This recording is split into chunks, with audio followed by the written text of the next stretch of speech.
j'ai dit ce qui se passe pendant les activités.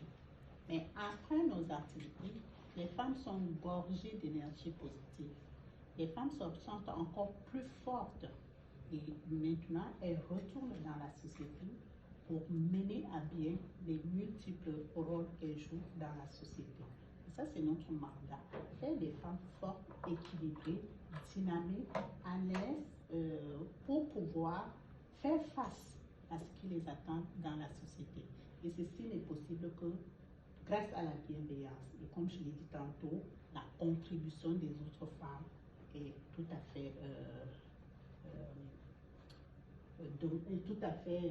requise pour cet équilibre-là de façon mutuelle.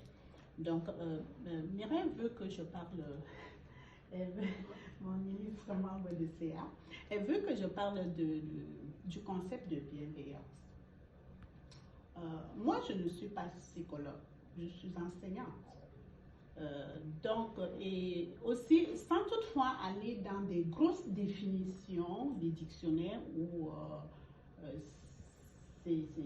parfois même on ne comprend pas ce qu'on dit toujours là-dedans. Moi, le mot bienveillance comprend deux parties. Dans bienveillance, je vois bien et je vois veille.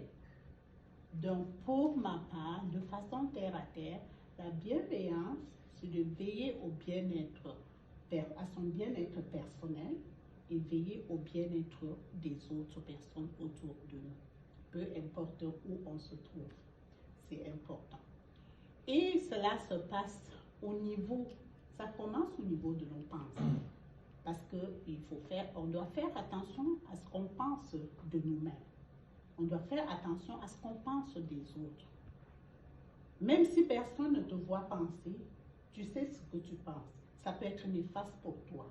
Et c'est de ça aussi que part des actes que tu poses.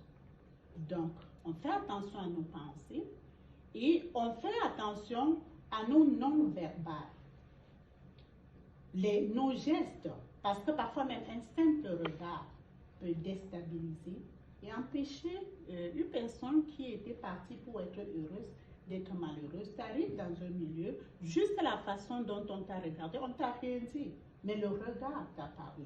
Donc, nous, non-verbal, on fait attention à ça.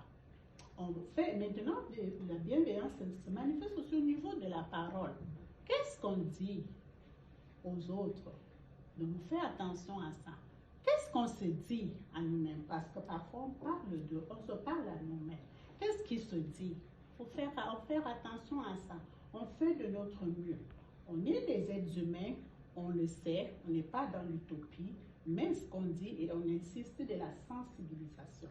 Ce n'est pas le faire en pensant que c'est la chose à faire. C'est que si ça arrive, que tu sois malveillant, que tu sois capable, à cause de la sensibilisation, de te ressaisir et puis de prendre des décisions meilleures pour toi et pour les autres. Et après ce qu'on dit, et on tombe maintenant sur des actes. Parce que, oui, maintenant les actes sont visés. Mais tout ce que je viens de citer, c'est aussi déstabilisant, c'est aussi destructeur. Après, on tombe sur les actes. Qu'est-ce qu'on est en train de poser comme acte? Est-ce qu'on fait attention à ce qu'on pose comme acte? Est-ce qu'on le fait? Est-ce qu'on fait attention est-ce que ce qu'on est en train de faire, ça nous rend heureux? Il faut faire attention à ça. Est-ce que ce qu'on est en train de faire, est-ce que ça rend l'autre malheureux? Donc, on fait attention à ce qu'on fait pour nous-mêmes et on fait attention à ce qu'on fait pour les autres.